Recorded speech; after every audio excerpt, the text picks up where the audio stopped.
जय श्री कृष्णा। राधे राधे। कार्तिक महीने का 30वां अध्याय। भगवान कृष्ण ने कहा, हे प्रिय, नारद जी के वचन सुनकर महाराजा पृथु बड़े विस्मित हुए। अंत में उन्होंने नारद जी का पूजन करके उनको विदा किया। इसीलिए माघ, कार्तिक और एकादशी ये तीनों व्रत मुझे अत्यंत प्रिय है।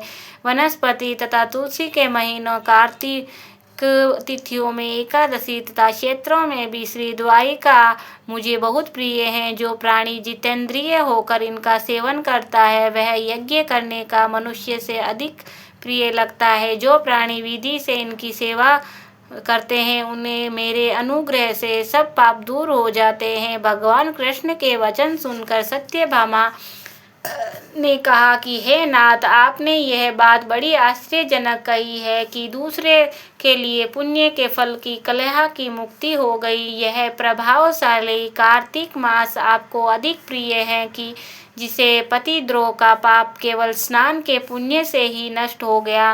दूसरे मनुष्य द्वारा किया हुआ पुण्य उनके देने से कैसे मिल जाता है, यह आप मुझे बतलाइए। कृष्ण ने कहा, बिना दिया हुआ पुण्य और पाप जिस कर्म द्वारा मिलता है सो सुनो। सतयुग में देश, ग्राम तथा कुलों में दिया पुण्य या पाप मिलता है, किंतु कलयुग में सेवा कृता का ही पाप और पुण्य का फल भोगना पड़ता है। सत्संग में जैसे पाप व पुण्य दूसरे को मिलते हैं उसकी व्यवस्था भी सुनो।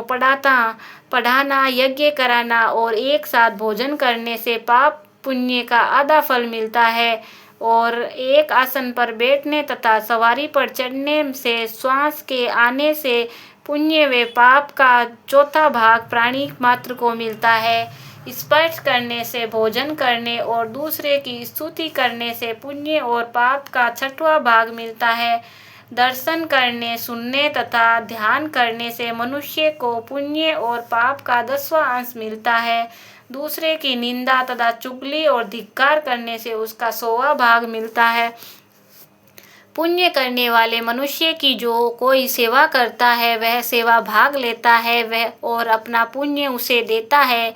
स्त्री, नौकर और शिष्य के अतिरिक्त जो मनुष्य दूसरे की सेवा करवा कर उसे पैसे नहीं देता वह सेवा करने वाले सेवक उसके पुण्य के भागी होता है। पंक्ति में बैठे हुए भोजन करने वालों का पतक जो व्यक्ति लागता है वह उसको जिसकी पतल उसकी लागी है उसने अपने पुण्य का 6वां भाग देता है। स्नान तथा ध्यान आदि करते हुए मनुष्य जो व्यक्ति बातचीत करता है या उसे स्पर्श करता है वह अपने पुण्य का 6वां भाग उसे दे डालता है। जो मनुष्य धर्म के काम के लिए दूसरों से धन मांगता है पुण्य का भागी होता है।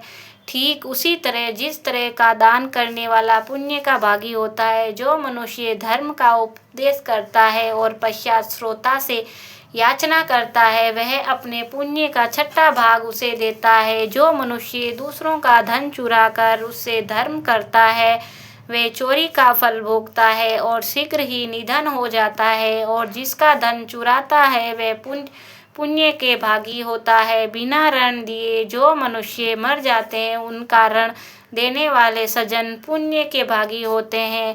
दीक्षा देने वाला, सलाह देने वाला, सामग्री को जुटाने वाला तथा प्रेरणा को देने वाला यह पाप और पुण्य के पृष्ठांग का भागी होता है। और गुरु को शिष्य का, पति पत्नी का, पिता पुत्र का, स्त्री पति के लिए, पत्नी का, पिता पुत्र का, स्त्री पति के लिए पुण्य का 6वां भाग पाती है। पति को खुश करने का वाली आज्ञाकारी स्त्री पति के लिए पुण्य का आधा भाग ले लेती है। जो पुण्यात्मा पराये लोगों को दान करता है वह उनके पुण्य का 6वां भाग प्राप्त करता है। जीविका देने वाला मनुष्य जीविका ग्रहण करने वाले मनुष्य के पुण्य के 6वें भाग को प्राप्त करता है। इस प्रकार दूसरों के लिए पुण्य अथवा पाप बिना देने के भी दूसरे को मिल सकते हैं, किंतु यह नियम जो कि मैंने बतलाए हैं कलयुग में लागू नहीं होते। कलयुग में तो एकमात्र कर्ता को ही अपने पाप व पुण्य भोगने पड़ते हैं। बोलो कन्हैया लाल की जय।